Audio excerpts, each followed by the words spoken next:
안녕하세요. 오늘도 사연살롱을 찾아주셔서 감사합니다. 저는 30대 중반의 나이에 9살 연하 남편과 결혼했다가 2년 만에 이혼하고 다시 싱글이 된 여성입니다. 30대 중반의 나이에 재혼도 아닌 초혼을 했으니 결혼이 늦었다고 하면 꽤 늦은 편이었는데 사실 그런 데는 나름의 이유가 있었어요. 제가 20대에 청첩장까지 다 돌리고 파혼을 한 경험이 있거든요. 그것도 다른 문제 때문이 아닌 제가 변변한 학벌이 없고 저희 집이 가난하기 때문이었는데 그때는 참 너무 비참했어요. 파혼한 남자친구는 연애도 꽤 오래 했고 둘 다 20대 혈기왕성한 나이인 만큼 조금 과장해서 서로 목숨 걸고 열렬히 사랑했는데 파혼할 때는 그런 사랑도 아무 소용이 없더라고요. 아니 오히려 믿었던 그 남자의 배신 때문에 상처만 더 깊었는데요. 그 남자 엄마는 사실 처음부터 내키지 않았는데 그래도 자기 아들 때문에 억지로 결혼을 시키려고 하다가 저 같은 애를 며느리로 들일 바에는 자기 아들 총각 귀신 만드는 게 낫다고 그 남자의 어머니가 그러셨는데 저는 그럼에도 불구하고 무슨 자신감인지 당연히 남자친구는 제 편을 들어줄 거라고 믿었어요. 그런데 처음에는 제 편인 것처럼 우리 엄마가 왜 그러는지 정말 모르겠다. 자기야, 일단 나만 믿어. 나는 무슨 일이 있어도 자기랑 결혼할 거야. 우린 벌써 청첩장까지 다 돌렸잖아. 라고 했는데 시간이 길어지면서 나중에 저에게 최종적으로 한 말은 미안하다는 말이었어요. 자기는 자기 엄마를 거스르고 저랑 살 자신이 없다고 구차한 변명을 하더라고요. 그리고 하늘이 무너진 것 같은 고통 속에 살던 어느 날 그 남자가 저에게 이별 통보를 하기 전에 조건 좋은 여자랑 중매로 만났다는 사실을 알게 되었는데 결국엔 그 남자도 자기 엄마랑 똑같은 사람이었더라고요. 그 여자가 저보다 낫다고 생각했는지 그 남자는 구차한 변명을 하며 환승이별을 했고 저희가 결혼하기로 한 날 제가 아닌 그 여자랑 그 남자가 식을 올렸는데 그때는 어린 마음이 그랬는지 살고 싶지 않았어요. 그 남자의 마음이 변한 것도 용납이 되지 않았고 내가 있어야 할 그 결혼식장에 다른 여자가 내 남자친구의 팔짱을 끼고 버진로드를 걷는다는 것도 받아들일 수 없었는데요. 그러면서 엉뚱하게도 엄한 화살은 저희 부모님에게 향했어요. 나는 왜 하필이면 이런 가난한 집에 태어나 사랑하는 사람한테 버림까지 받아야 하나. 환경을 탓하고 부모님을 원망했는데 20대라고 몸은 성인이었지만 속은 덜 자란 아이가 그대로 있었죠. 그러니 저 때문에 저희 부모님도 많이 속상해하시고 상처도 받으셨을 텐데 그걸 모르지 않던 저는 앞으로 내 인생엔 결혼 따위는 생각도 하지 않으리라 다짐하며 그저 가난에서 벗어나고 싶어 발을 동동거리며 돈을 벌었어요. 100만 원을 벌면 10만 원 쓰고 구심하던 저금하던 게 바로 저였는데 제가 당시는 미용 보조 일을 하다 그제야 조금씩 손님을 받기 시작한 초보 디자이너였거든요. 디자이너는 월급제도 있지만 제가 일한 곳은 가게와 수익을 나누는 형식이었는데 지금은 많이 개선되었다고 하지만 저 때만 해도 디자이너라 함은 겉은 화려해 보여도 빈익빈 부익부가 상당했어요.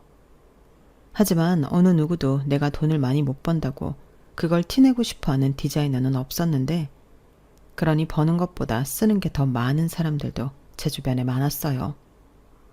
그리고 저는 그렇게까지는 하지 않았지만 손님 자체가 별로 없는 디자이너라 이것저것 다 떼고 나면 정말 100만 원 겨우 챙겨갔는데 그래도 저는 티끌 모아 태산이 정말로 있다는 걸 증명하려 했죠. 그렇게 돈을 벌어 부자가 된다면 더는 아무도 저를 무시하고 상처 주지 못할 거라 믿었는데 저도 남부럽지 않게 떵떵거리며 살고 싶었어요. 지금은 10만 원으로 겨우겨우 살지만 나중엔 명품도 사고 자기 관리에 돈도 많이 쓰고 좋은 차도 타면서 제 인생을 지금 있는 위치보다 더 나은 곳으로 옮겨놓고 싶었는데요. 그렇게 일을 악물고 하루에 14시간 일을 하니 이렇게는 아니다 싶었던 부모님이 처음이자 마지막으로 대출까지 받아 저더러 가게를 차리라고 하셨어요. 아마도 딸이 결혼 문턱까지 갔다 가난한 집 딸이라는 이유로 파혼을 당해 제가 돈에 더 집착하고 자기 인생도 못 살고 있다 겁을 먹으신 것 같았는데, 하지만 저도 염치가 있지 그 돈을 차마 덥석 받을 수는 없었어요. 이게 무슨 돈이야? 엄마 아빠가 무슨 돈이 있어서 이런 큰 돈을 주는 거야. 됐어, 내가 벌면 돼. 아니야, 이 돈으로 너 가게 내. 남 밑에서 일해서 언제 돈을 버니? 네가 그랬잖아. 네 손에 들어오는 돈이 너무 적다고. 그러니까 그러지 말고 이제 네 가게 해. 얼마를 벌어도 네가 고생한 건데 네가 다 가져야지. 그래도 괜찮아. 우리도 한 번은 자식 위해서 뭐라도 하고 싶어. 그래야 부모지. 엄마 아빠도 이 돈 넣어줘야 다리 뻗고 잘 수 있을 것 같아서 주는 거야. 정말? 그럼 정말 나 이 돈 받아도 되는 거야? 저는 순간 엄마 아빠의 마음이 고스란히 느껴져서 목이 메어 그 이후에는 아무 말도 하지 못했어요. 그리고 그 돈이 너무 소중해서 돈에 대한 집념이 더 많이 생겨났는데, 그래서 부모님이 주신 돈과 제가 그동안 모은 돈, 거기에 빚을 조금 내서 저는 처음으로 동네 미용실이긴 했어도 제 가게를 차렸어요. 물론 첫 술에 배가 부를 수는 없었기에 가져가는 거 하나 없이 대출금, 월세, 공과금 내기 급급했는데, 그래도 이 모든 시간이 자립을 하기 위한 시간이라고 생각하며 인내했던 저는 1년 뒤 조금씩 돈을 모을 수 있었어요. 그렇게 한 달에 한 번 쉴까 말까 하며 하루에 16시간씩 일을 하며 5년을 견디니 저는 드디어 제가 바라던 생활을 할 수 있게 되었는데요. 일단 5년이 지나고 저는 목도 좋고 규모도 넓혀서 가게를 이전했고 직원도 3명이나 두고 대표 원장이 되었죠. 그러자 몫이 좋은 탓인지 단골도 많아지고 여기저기서 실력 좋은 디자이너라고 소문도 나면서 그때부터는 어지간한 월급쟁이보다 제가 더 돈을 많이 벌었는데, 그래서 부모님에게 감사의 표시로 매달 2분께 각각 100만 원씩 용돈을 보내드렸어요. 부모님이 주신 종잣돈이 없었더라면 이런 생활은 꿈도 꾸지 못할 것을 너무나도 잘 알았기 때문에 꼭 보답을 해드리고 싶었는데, 그 뒤에는 워낙에 돈에 한이 맺혀서 그런지 이젠 그동안 고생한 저를 위해 돈을 쓰고 싶었죠. 그래서 내내 꿈만 꾸던 집을 강남 신축 오피스텔로 옮겼고, 월세이긴 하지만 그 정도는 유지할 수 있었는데요. 제 꿈은 거기서 멈추지 않았죠.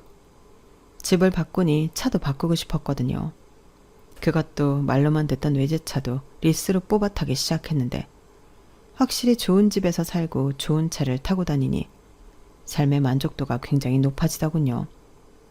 그리고 이 생활을 계속 유지하고 싶었던 저는 나태해질 틈 없이 열심히 일을 해야만 했는데요. 그러니 제 주변에서는 저를 보고 아유, 저기 원장이 돈독이 잔뜩 올랐어. 시집갈 생각은 안 하고 그냥 돈 버는 재미로 산다니까? 이렇게 말하는 것도 듣게 되었죠. 하지만 딱히 부정할 수는 없는 말이라 뭐라고 반박도 못했는데 그 말이 진짜라서 오히려 놀랄 정도였어요. 그리고 그때는 몇 명 없던 친구들도 모두 시집을 가서 어떤 친구는 벌써 애까지 있었는데, 그렇다 보니 싱글인 제가 만날 친구도 거의 없다고 봐도 무방했어요. 그러니 나쁜 짓 하는 것도 아니고 내가 열심히 벌어 나한테 쓰며 행복한 삶을 사는 것을 삶의 이유이자 낙으로 생각하고 살게 되었는데요.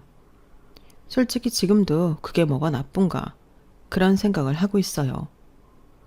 친구들이 전부 저를 부러워했는데 제가 남의 돈으로 호강하는 게 아니라 제가 열심히 번 돈으로 호강하는 거니 당당하지 않을 이유가 없었죠.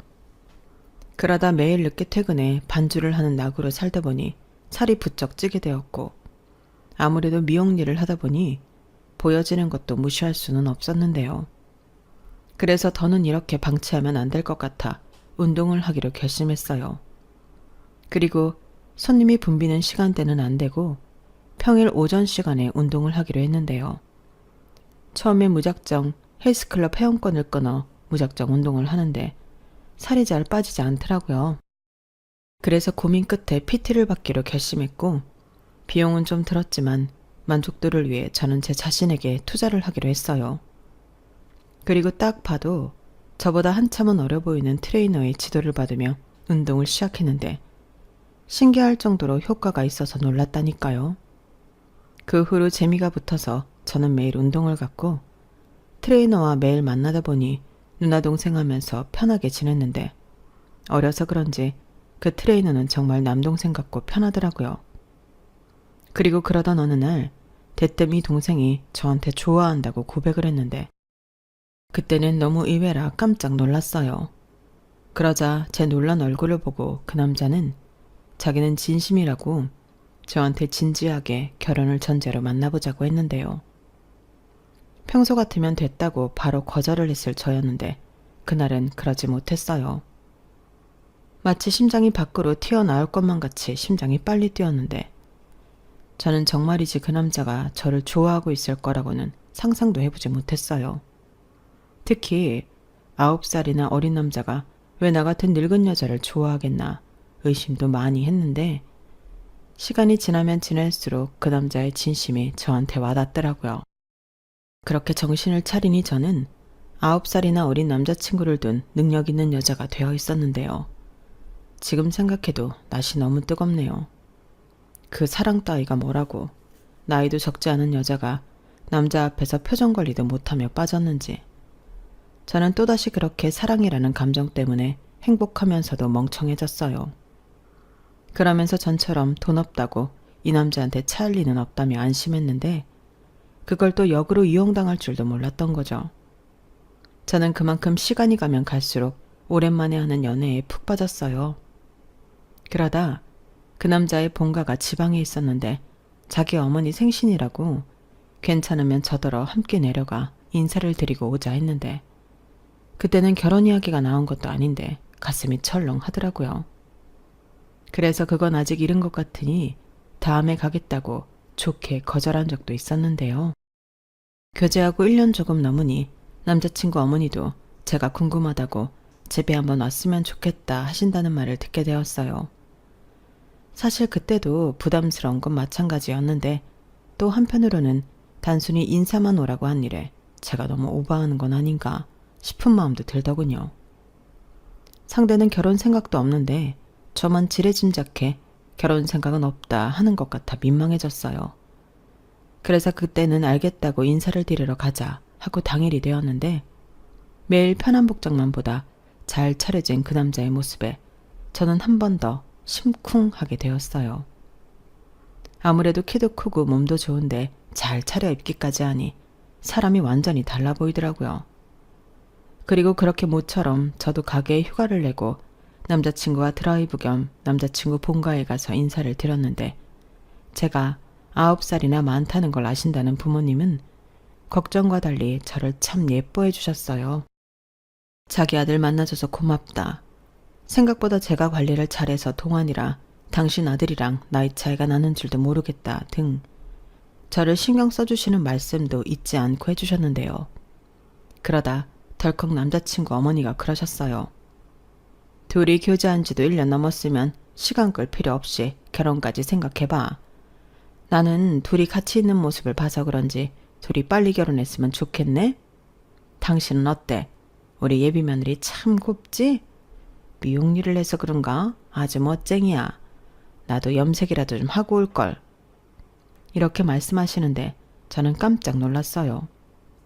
하지만 정작 남자친구는 놀라지도 않고 저만 좋다고 하면 결혼하고 싶은 마음이 진적부터 있었다고 하는데 이게 참 좋기도 하고 당황스럽기도 해서 어지러울 지경이었어요. 그래서 그저 어색하게 웃고 글쎄요 하며 생각해보겠다는 말만 하고 자리에서 일어났는데 저희 부모님에게 이 이야기를 하니 너무 좋아하셨어요.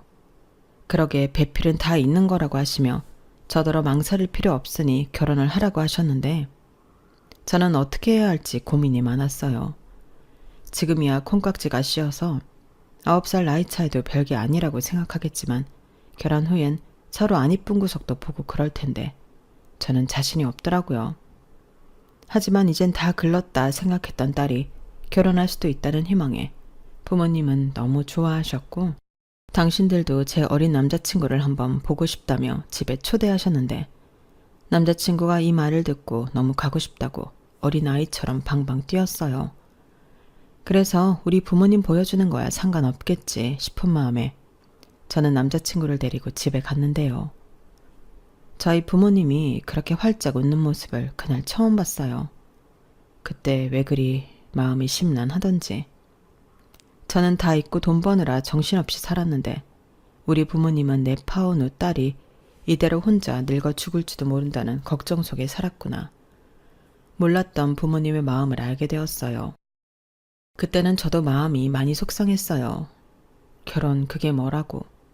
그런 마음이 들면서 할 수 있으면 할까 하는 생각을 하게 되었는데 그때까지 남자친구와 만나면서 저는 저에게 전적으로 맞춰주는 남자친구를 높게 평가하고 있었어요.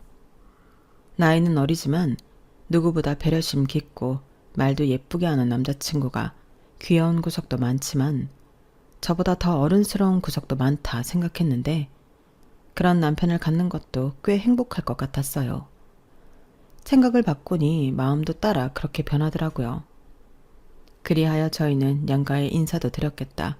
결혼을 긍정적으로 생각하게 되었고 남자친구는 자기가 준비한 프로포즈 반지라며 저에게 이벤트도 해주었는데 살면서 이런 날이 나한테도 일어날 수 있구나. 그날은 나이랑 상관없이 감동을 받아 펑펑 울었어요. 그리고 남자친구가 끼워준 반지를 보며 나도 날 버리고 다른 여자랑 결혼한 그놈 못지않게 사랑받고 단란한 가정을 꾸려보겠다 하는 각오를 하게 되었는데요. 결혼 준비는 2번째였지만 역시나 쉽지 않았어요. 오히려 그때랑은 뭐가 이리도 많이 변했는지 더 복잡하고 돈도 더 많이 드는 것 같았는데 그래도 그때까지는 제법 많이 벌고 있었기 때문에 그 정도는 기꺼운 마음으로 부담할 수 있었어요. 하지만 그렇다고 아주 아무런 문제가 없던 건 아니었는데 예상은 했지만 남자친구가 나이도 그렇고 사회 경험이 별로 없어서 모아놓은 돈이 많이 없더라고요. 거기에 남자친구는 제가 살고 있는 오피스텔과 차가 제 소유의 것으로 알고 있었어요. 그래서 결혼하면 단순하게 자기가 몸만 들어오면 될 줄 알았던 남자친구였는데요. 오히려 제가 집이 월세고 차가 리스라는 말을 하자 몰랐다며 깜짝 놀랐어요. 하긴 제가 연애하면서 굳이 이야기할 필요가 없으니 말을 하지 않았는데 제가 하고 다니는 것도 그렇고 PT를 평일에 받고 있었으니 제가 자기 생각에는 나이도 있고 부를 많이 축적해 놓은 골드미스로 알고 있었던 것 같았어요. 뭐 그렇게 봐줬다면 고맙긴 한데 문제는 이 남자가 혹시라도 제가 돈이 많아 보여 좋았나? 이런 생각을 하니 머릿속이 복잡해지더라고요. 그러니 제 표정에서 그런 불안한 마음을 읽었는지 남자친구는 저에게 이렇게 말했는데요. 자기야, 자기가 무슨 생각을 하는지 알 수는 없지만 이건 알아줬으면 좋겠어. 내가 자기 돈 보고 만나는 거 아니다. 나 그렇게 막 나가는 놈 아니야. 물론 나는 자기가 돈도 많고 자기 관리도 잘하고 그런 모습이 멋있고 동경했으니까 좋아한 건 맞는데 그것 때문에 접근했다거나 그렇게 생각은 하지 않았으면 좋겠어. 그래도 자기 내가 월세 살고 있고 차도 리스라고 해서 실망한 건 맞잖아. 그거야 실망이 아니라 몰랐으니까. 그리고 그것도 내 잘못이지. 물어보지도 않고 당연히 자기 거일 거라고 생각했으니까. 그런데 지금은 아니야. 자기가 벌어서 자기가 쓰는 거고 어떻게 쓸지는 자기 자유잖아. 그런 오해를 하게 해서 내가 더 미안해. 나야말로 자기가 실망했을 거라 생각했는걸. 그래서 혹시라도 하는 생각에 자기를 오해했어. 아니야. 나라도 그런 생각하지. 그렇게 따지면 뭐 나는 실망할 자격이 있나? 자기에 비해 모은 돈도 없는데 우리 서로 마음 풀고 결혼해서 행복하게 살 생각만 하자. 내가 우리 자기 많이 행복하게 해줄게. 맹세해. 그때 빌어먹을 그 맹세를 믿지 말았어야 했는데 저는 남편의 말에 홀랑 넘어갔어요. 그리고 저는 제가 모은 돈과 오피스텔 보증금을 빼고 1억 4천 정도 해서 경기도권 신축 아파트 전세에 들어가게 되었는데 남자친구는 자기가 모았다는 돈 1,000만 원과 집에서 해줬다는 2천만 원, 그렇게 3천만 원을 가지고 혼수를 하기로 했어요. 당연히 전세 계약자는 제 앞으로 보증금은 제 명이었는데요. 확실히 서울에 살다 경기도권으로 나가니 출퇴근이 상당히 어렵긴 하더군요. 하지만 어쩌겠어요. 상황에 맞춰 살아야죠. 그리고 저 못지않게 남자친구, 아니 남편도 출퇴근에 어려운 점이 있었는데 지하철을 타고 다니다 안 되겠는지 저랑 같이 출퇴근 시간을 맞춰 같이 다니게 되었어요. 가끔 너무 힘들 때는 남편이 운전을 하기도 했는데 그럴 때는 좀 편하더라고요. 그렇게 저희는 결혼 생활도 나름 무탈하게 잘 하면서 신혼 생활도 재미있게 했는데 그쯤 사회 분위기가 심상치 않더니 얼마 지나지 않아 코로나가 확산되기 시작했어요. 가게 운영을 하며 처음 겪는 일의 연속이었는데 그동안은 그래도 꾸준히 있던 단골 손님들 발길까지 끊겨 운영에 큰 타격을 입게 되었죠. 그래도 저는 문을 닫을 정도는 아니었는데 남편의 헬스장은 달랐어요. 일단 주인이 남편이 아니었고 그 관장이라는 사람이 빚도 꽤 있었는지 유지하기 힘들다며 헬스장 문을 닫게 되었는데 줄지에 남편이 백수가 되었어요. 게다가 시국이 시국이라 할 줄 아는 게 트레이닝밖에 없는 남편은 재취업도 쉽지 않았는데 결국엔 막노동과 대리운전 같은 걸 간간히 했지만 그마저도 벌이가 일정하지 않더니 집에 있는 꼴이 돼버렸어요. 그리고 그 생활이 생각보다 편했는지 남편은 나 당분간은 이렇게 집에서 자기 대신 살림할까?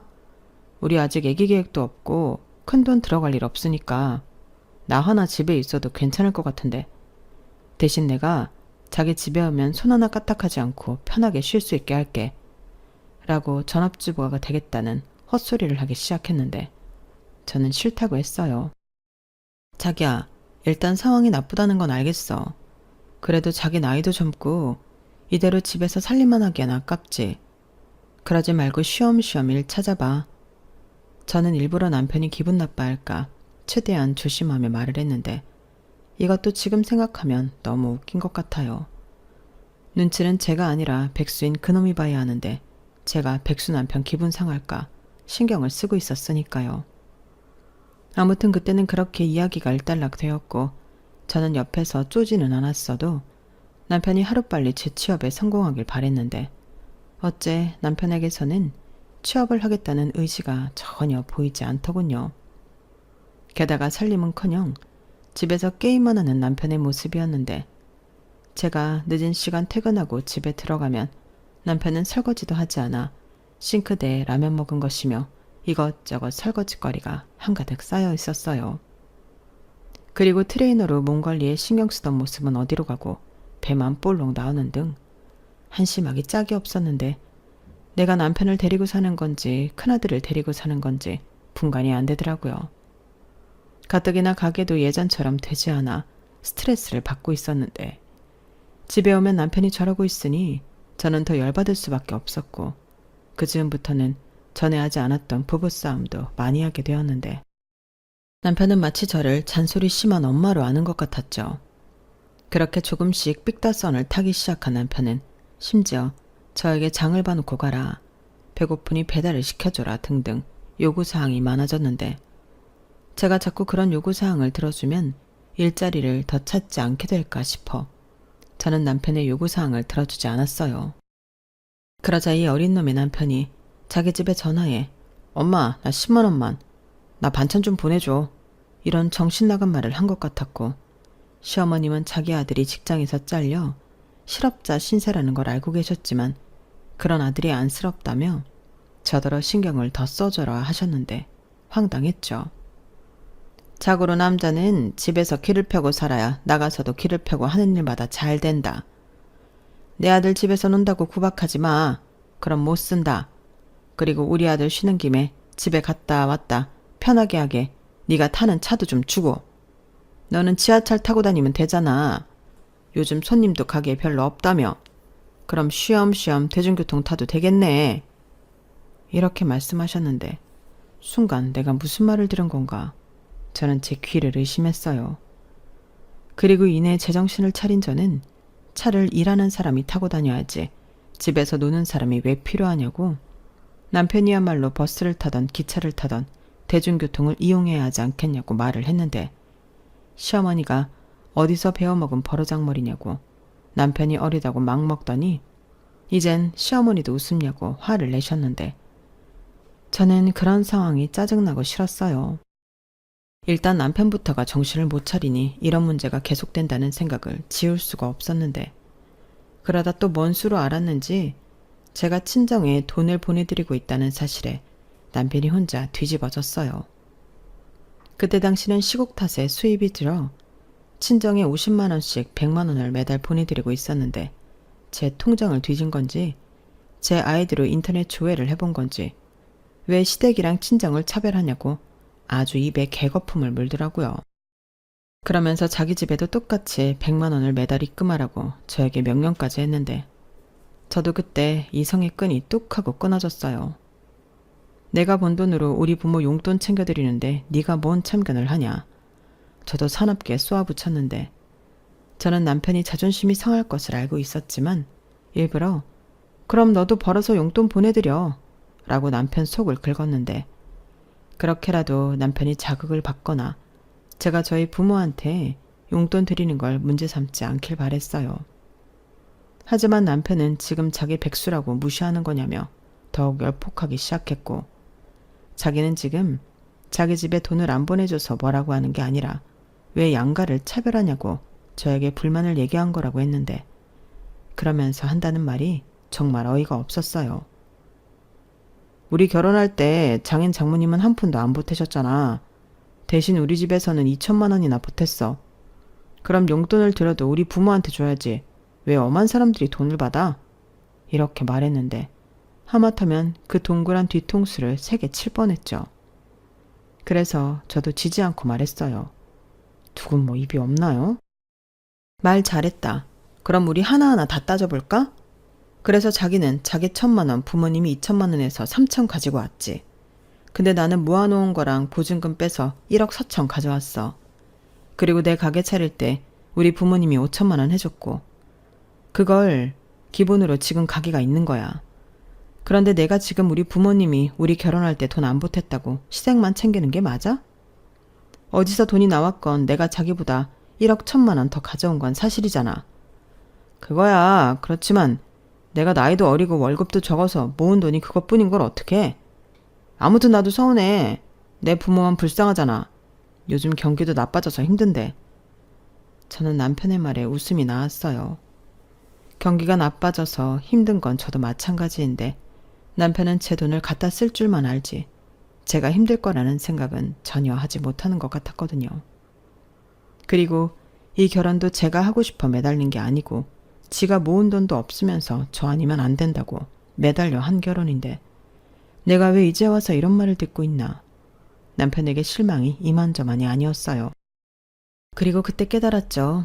이 남자는 자기 입으로 아니라고 했지만 돈 잘 버는 나랑 살면서 편하게 제 돈으로 집에 효도도 하고 일도 안 하고 집에서 게임이나 하면서 놀고 먹고 싶었다는 걸요. 그렇게 퍼즐 조각이 모두 맞춰지며 제가 사기 결혼을 당했다는 생각이 들자 저는 잘못된 걸 하루라도 빨리 잡아야겠다는 마음밖에 들지 않았는데, 그래서 남편 빼고 친정 부모님과 함께 시댁으로 향했어요. 그때가 마침 코로나가 정점을 찍고 거리두기가 완화되었을 때였는데, 저는 양가 어른들께 이혼을 생각하고 있다고 솔직하게 말했어요. 그러자 날벼락을 맞은 듯 양가 부모님이 놀라셨는데, 특히 저희 부모님이 많이 놀라시더라고요. 딸이 이혼녀가 된다고 생각하니 무슨 큰일이라도 일어나는 줄 아는 것 같았어요.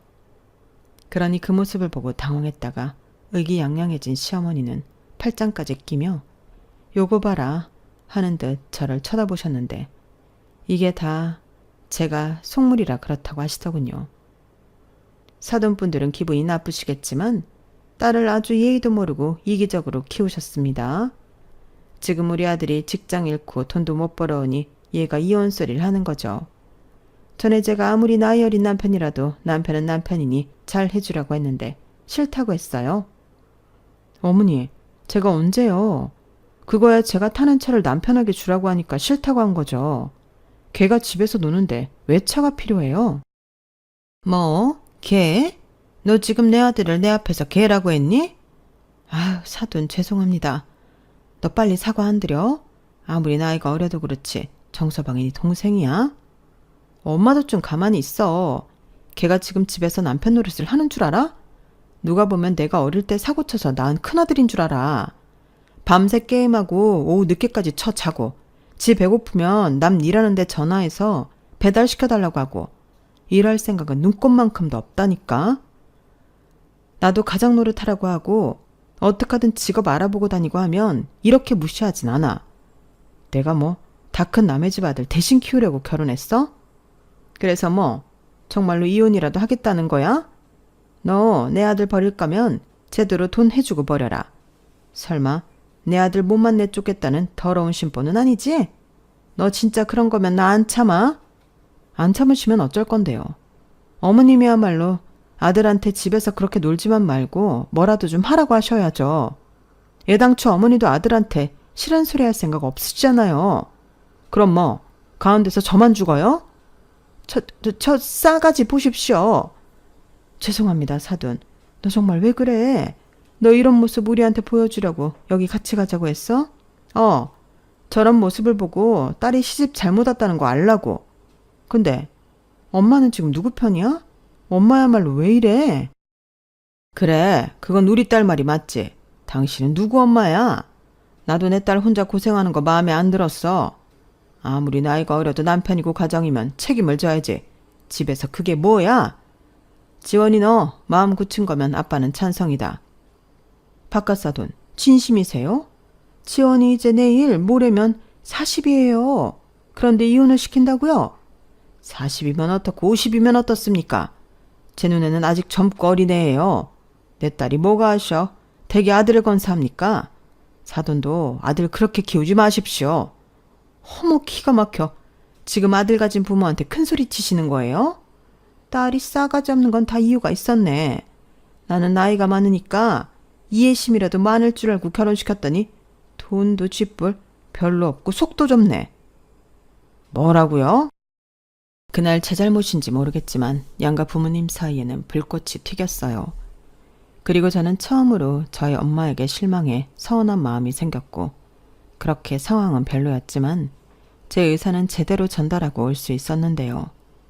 그 사이 시어머니가 남편에게 이 사실을 모두 이야기하셨더군요. 뭐 예상은 한 일이었어요. 그런데 무슨 생각을 하고 있는 건지 남편은 그날 집에 들어오지 않았고 다음날 사족 보행을 하며 술이 떡이 되어 집에 들어왔는데 그때는 집단에 이혼 소리가 나오니 심란해서 저러나 싶었죠. 하지만 이내 남편 놈의 시커먼 속을 들을 수 있었는데요. 그 계기는 백수주제에 제 카드를 훔쳐가서 단란주점에 200만 원가량을 긁고 온 거였어요. 당연히 저는 금액과 사용처를 보고 화가 머리 꼭대기까지 났어요. 그래서 카드를 뺏고 따져 물으니 자기가 한턱을 냈다고 짜증나는 말만 골라 했는데 자기가 그렇게라도 해야 체면이 서는 걸 어쩌냐고 도리어 화를 내는 거 있죠. 지금 내 친구들은 몇 살 여자 만나는 줄 알아? 전부 20대 여자 만나고 있어. 그런데 너는 내일 모레 40이지. 나만 늙은 여자랑 살고 있는데 돈이라도 마음껏 써야지. 내 친구들은 내가 왜 늙은 여자랑 결혼했냐고 동정하고 지랄인데 내가 그랬어. 우리 마누라는 이렇게 카드 준다고. 얼마를 쓰던 뭐라고 하지 않는다고. 이런 면이라도 있어야 나도 밖에 나가 떵떵거리면 살지. 이런 개소리를 하는데 그러면서 마지막 말에 저는 그놈을 있는 힘껏 두들겨 패줬어요. 늙은 마누라 데리고 살아주는 걸 고맙게 생각해. 나 일하고 싶은 마음 따위 없어. 내가 왜 일을 해? 돈 벌어오는 기계 마누라가 있는데. 나는 평생 자기가 벌어오는 돈으로 놀고 먹고 즐기고 살 거야. 9살이나 어린 용계랑 사는데 그 정도는 감당해야 하는 거 아니야? 저는 졌단 말을 듣고 돌지 않을 자신이 없었어요. 그래서 있는 힘껏 그놈을 두들겨 패면서 더는 이렇게 못 산다고 이혼하자고 소리소리를 질렀는데 결국 이웃의 신고로 경찰이 출동했죠. 그리고 전후 상황을 다 들은 경찰은 일단 둘이 분리시키는 것이 좋을 것 같다며 남편을 데리고 나갔고 남편은 왜 자기가 나가냐고 저를 끌고 나가라고 했는데 경찰분들도 혀를 내둘렀어요. 그리고 한 경찰분이 아무리 화가 나도 폭력은 범죄라고 남편이 저를 신고하면 저도 억울한 일이 생긴다 말씀하셨는데 그렇게 그 일은 마무리가 되었어요. 하지만 제 이혼에 대한 결심은 더욱 견고해졌는데 술에서 깬 남편도 지 잘못은 알고는 있는 건지 저에게 순순하게 이혼을 해주겠다고 했죠. 듣던 중 반가운 소리였어요. 그런데 이혼을 해주는 대신 조건이 있다며 저에게 아파트 보증금 절반을 달라고 요구하는 남편이었는데 저는 당연히 들어줄 마음 따위는 없었어요. 사기 결혼당한 건 또 억울한데 제가 왜 피 같은 제 돈을 그놈에게 주겠어요. 더욱이 그 돈은 제가 결혼 전 제 힘으로 모은 제 재산이라는 증거가 있어 남편이 임의대로 뺏어갈 수도 없는 돈이었는데 차도 마찬가지였죠. 리스였기 때문에 굳이 따지자면 제 것이 아니었으니까요. 그렇게 남편은 저한테 가져갈 수 있는 돈이 없었는데 그 사실을 제가 말하니 약올라 미쳐하는 모습을 보이더군요. 그러고는 태세 전환을 하기로 했는지 이딴 말을 하기 시작했는데 그땐 제가 약이 올라 미칠 것 같았어요. 그럼 그냥 이렇게 살아. 나도 뭐 돈도 못 받을 거면 나 대신 돈 버는 사람 옆에 두는 게 당연히 좋지. 뚫린 입이라고 말 함부로 하지 마. 내가 왜 너 대신 돈을 벌어? 사지육신 멀쩡한데 그 나이에 그 체력에 집에서 놀고 먹겠다고? 사지육신 멀쩡한 게 뭐? 내가 일하기 싫다고 하잖아. 그럼 어린 남편이 밖에 나가 돈까지 벌면서 늙은 마누라 건사할 줄 알았어? 굶게 해. 내가 그럴 마음이었으면 너랑 왜 결혼을 하냐? 나도 내 인생 걸고 한 결혼이야. 정말 기가 막혀서 말이 안 나온다. 그러니까 그 말은 네 인생 걸고 편히 데리고 살아줄 여자를 찾았다는 거야? 그런 마음이었으면 한 4, 50살 차이 나는 할머니를 만나지 그랬어. 그럼 오늘 내일 하다 유산도 남겨주고 그럴 텐데 9살이면 너무 적은 나이 차이 아니야? 그래도 내가 체면이랑 가오가 있지. 어떻게 우리 엄마보다 늙은 할머니를 만나 장가를 가냐? 무튼 돈 주는 거 아니면 나는 이혼할 생각 없으니까 포기해. 포기는 개뿔. 그리고 고맙다. 나 지금 네가 한 말 다 녹음했거든? 나 이걸로 소송할 거야. 네가 그렇게 나오면 내가 이혼 못할 줄 알았니? 넌 나이만 어린 게 아니고 지능도 어린가 보다.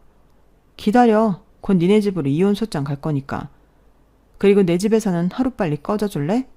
참고로 집 비밀번호는 진작에 바꿨다. 저는 자리에서 일어나며 남편에게 말했어요. 그때 남편의 얼굴 표정은 자기 뜻대로 되지 않아 꼬라지가 난 어린애 같았는데 그제야 콩깍지가 벗겨졌는지 그 꼬라지가 참 추악스럽게 보이더군요. 그리고 저는 최대한 빨리 이혼 소송을 진행해줄 변호사 사무실을 찾았고 이혼 소장을 송달받은 남편과 시부모님은 저한테서 한 푼이라도 더 뺏어오려 준비를 하는 것 같았는데요. 결론적으로는 자기네들이 불리할 것 같으니 합의 이혼하자고 먼저 연락이 왔어요. 그러면서 자기들이 처음 들고 장가를 간 건 3천만 원 돌려달라고 하는데 결혼이 무슨 물건도 아니고 저한테 환불을 해달라니 어이가 없었어요. 그래서 네가 해온 혼수 그거 다 들고 가라고 배송비는 제가 부담하겠다고 했는데요. 결국 남편 쪽은 그 혼수 과정 각오받고 제 인생에서 떨궈져 나갔습니다. 덕분에 깨끗하게 비워진 전세 아파트는 그대로 다시 내놓기로 했는데요. 저는 가게 근처에 작은 빌라를 매매해 리모델링을 하고 들어갔어요. 워낙에 오래된 구축 빌라라 여기저기 손볼 곳이 많았는데 저는 이제 제 명의로 된 제 집에서 편하게 혼자 열심히 노력하며 남은 인생을 살아가고자 합니다. 결혼 한번 해봤지만 저는 그냥 혼자 사는 게 맞는 것 같아요. 제가 열심히 벌어서 저한테 쓰는 게 더 행복하더라고요. 그리고 이혼 후 아빠에게 많이 혼이 나셨는지 엄마가 저에게 미안하다고 사과를 하셨는데 저는 괜찮다고 했습니다. 이혼녀 딱지를 단 딸내미의 미래를 걱정하는 엄마 마음을 모르지 않았거든요. 그리고 걱정과 달리 잘 사는 모습을 보여줄 테니 걱정하지 말라고 했는데요. 저는 현재 그 약속을 지키기 위해 여전히 고군분투하며 지내고 있답니다. 코로나가 끝나고 다시금 가게는 예약자가 꽉 찬 예전 모습으로 돌아갔고 가게 안도 더 활기가 찼는데 요즘 저는 영화에 관심이 생겨 어학원을 다니고 있어요.